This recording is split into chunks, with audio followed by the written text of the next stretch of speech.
Yo, what is good, Nemi gang? Hope y'all are doing Gucci, and we have quite a few stuff to talk about today.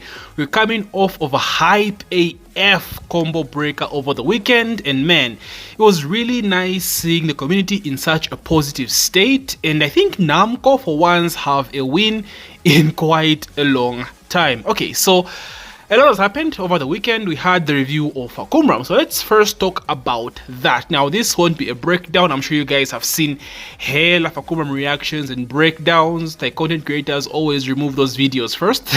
So I'm pretty much sure you've seen all the stuff with Fahkumram. So I'm just gonna give my thoughts on how I feel about the character and from what I've seen so far.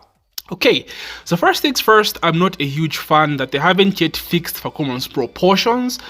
I think at this point it is intentional. I think they're trying to appeal to the Baki fan base. I think Baki characters have this disproportional body of having like super huge muscles and tiny waists. And I think Fak really embodies that fantasy, bringing Baki characters to life. So I'm not a huge fan of his body proportions. I wish they were fixed, in my opinion.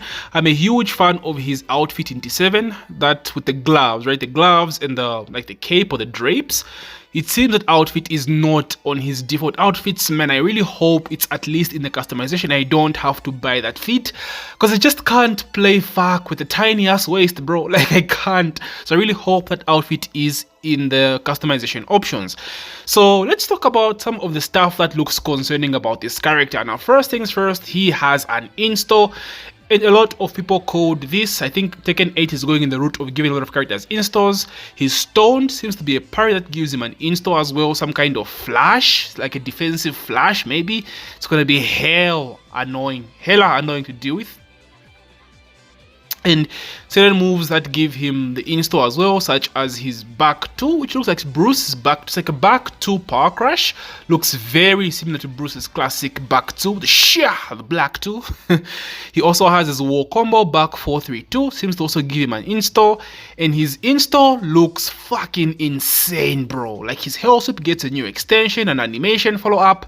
Just like Kazuya's hell sweep, he gets his rage drive cancel when he has an install. Some scary shit. He also gets some sick ass guard break at the wall.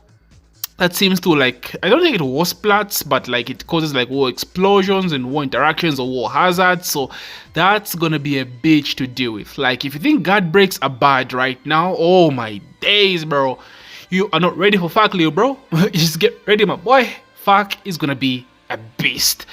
Other than that, he looks pretty standard. Still has a lot of stuff he has from T7. He's down 4, has now a counter hit animation. There's a new down 4 at 3. He's back 4 at 4. He's back. Or power crash break also looks insane. So overall, yeah, Fak does look good. His animations look good. His animations have always looked good, obviously, since Tekken 7. He seems to have a lot of power behind a lot of his attacks. That's one thing I've always loved about Fak. Like, hitting people with this character just felt satisfying as shit, bro. He hits like a fucking truck, and you feel it, bro. And you feel it. And I've always said it's very fun to play with Fak. I really love his gameplay of like sliding inputs, cancels, and all that jazz. So yeah, Fak was a good trailer. Can't really talk all much shit about that, despite of course preferring Bruce over Fak. But like, hey, at the end of the day, we did not have Muay Thai, and Fak does cover that aspect. Next up, I want to talk about the hype of Combo Breaker. Guys, no lie, this might be the most hype Tekken 8 tournament we've had this far. It was so hype, it was so fun. There were like super sick moments with like Ars and Ash and Rangchu getting bribed to take off their shirts and shit.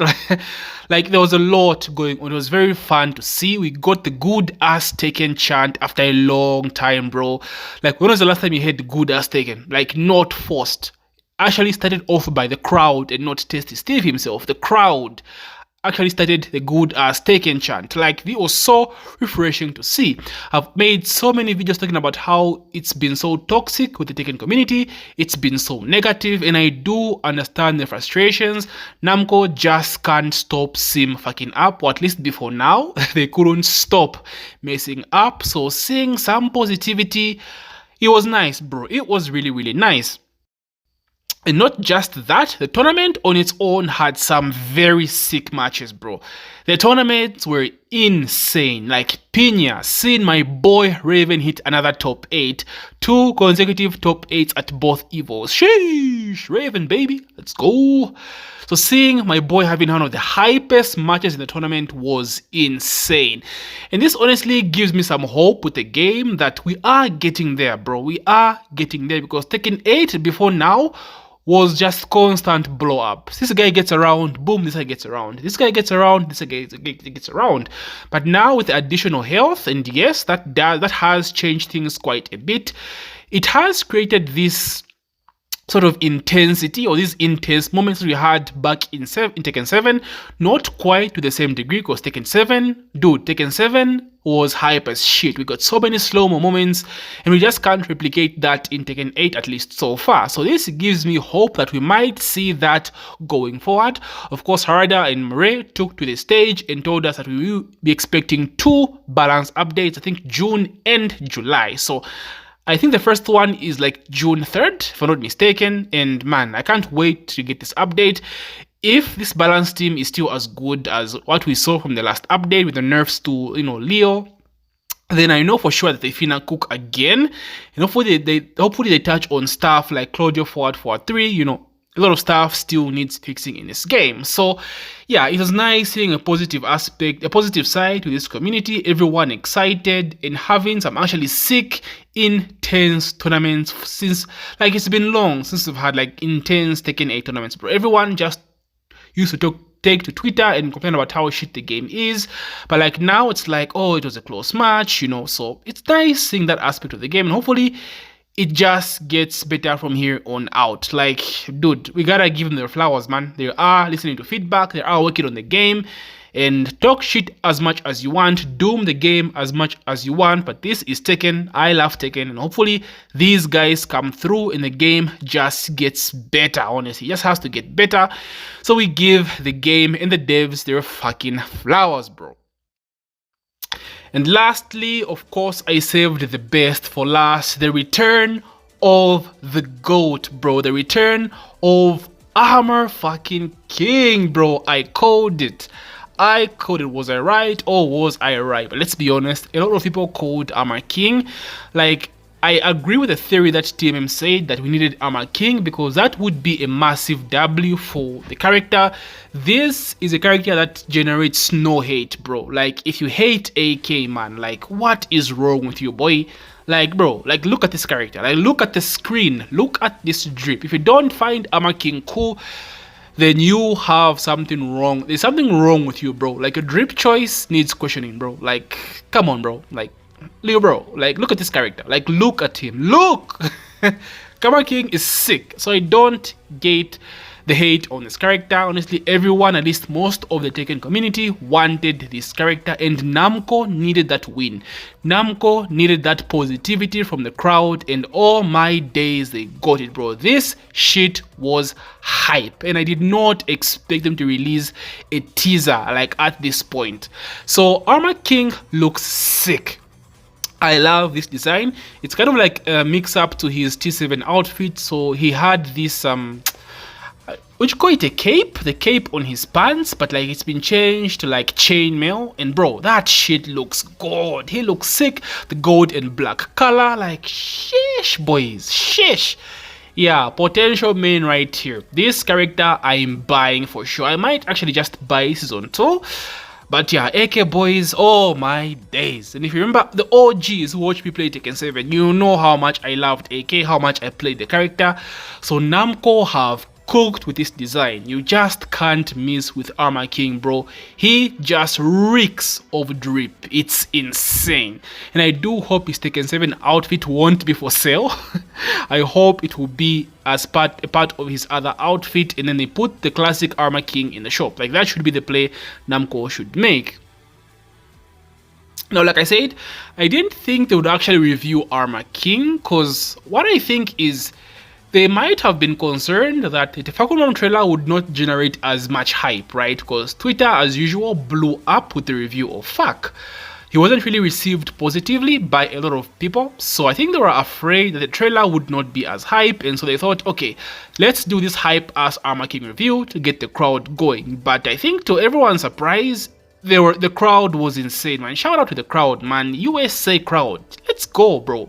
They were so hype, and it's well deserved, man. Like, the trailer was sick. So this makes me question then, like, what are they going to do for Evo, right? Because Evo should be another character review. So from the way it's looking, Evo might be an Armor King trailer, and then we might get the new character review at the Game Awards at the end of the year. I think that's the route they'll take. But I think that won't be hype, because we need something more than just an Armor King trailer at Evo. So if they do an Armor King trailer and then the new character review at the end, like they did with Fak in the Armor King review, it will be good, but like it will spoil the excitement, right? They'll be like, okay, what exactly does this character do, right? So should they just show the character review and trailer at the Game Awards like they did Clive last year? Or maybe this time around we'll get the new character review at Evo, right? Because again, Clive was like a Final Fantasy character. So it was a guest character, so he needed a really, like, he needed a main stage, right? But a new Tekken fighter, maybe TWT finals? Would it be this year? It's this year, right?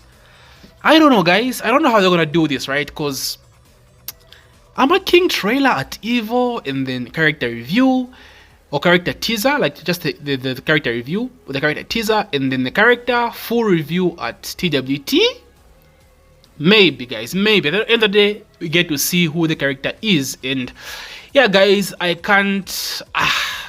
I'm hype. Like, I'm hype. I'm sorry, but like, this is the character I wanted, so I can't really talk shit. Now, there's been complaints about them just reselling DLC characters from Tekken 7, and this is another huge conversation. I think I just have to make a video entirely based on this subject. But like, whilst I do understand, and it sucks because Fahkumram and Lydia are very recent characters, right? Tekken 7 Season 3. They're very recent characters, so it just sucks that they're selling these characters again. But like, does it make any difference, guys, if they sell other characters, right? Like Miguel or Bob, or who else is missing in the game, right? Or like Josie.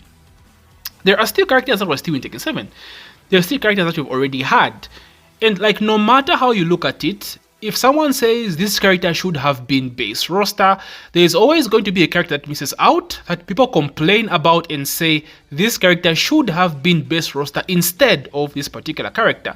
My point is, no matter which character gets left out on the main roster and comes as DLC, there's always going to be a certain aspect of the fan base that is not happy with that character not making the main roster, right? I hope that makes sense.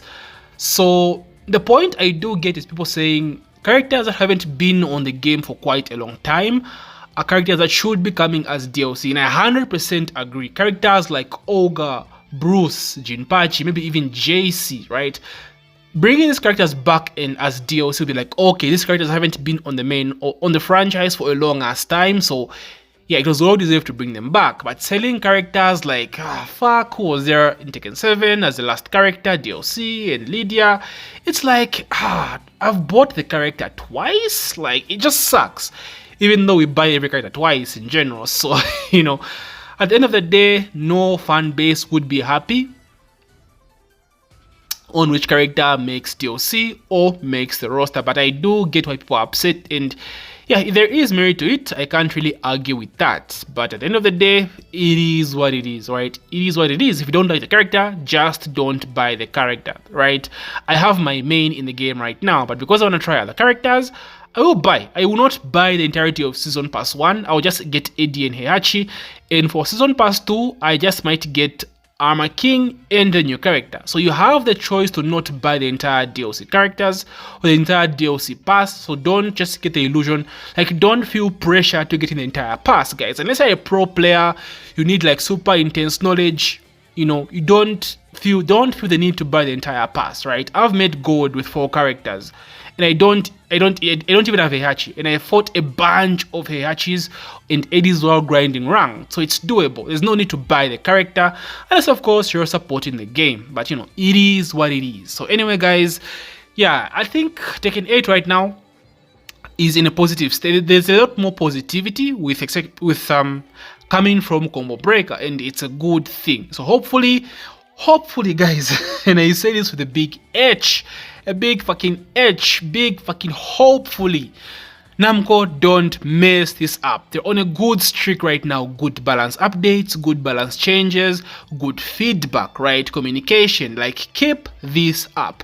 Namco, please cook in your next update. June, July, cook. No buffs. No buffs, just nerfs. Do something about hit smash. I think that's like the biggest issue right now. Do something about hit engagers, plus frame homing moves, big ass homing moves, and busted ass characters. Please, Namco, and you will be in my good books for the long run. Anyway, boys, talk to ya boy. How do you feel about the Fahkumram trailer, and how do you feel about the AK review? Are you happy with AK's return? Did you prefer Konimitsu? Did you prefer Ganryu? Or did you prefer like Master Raven wannabes? So you talk to ya boy. Tell me how you feel about the Armor King feat as well.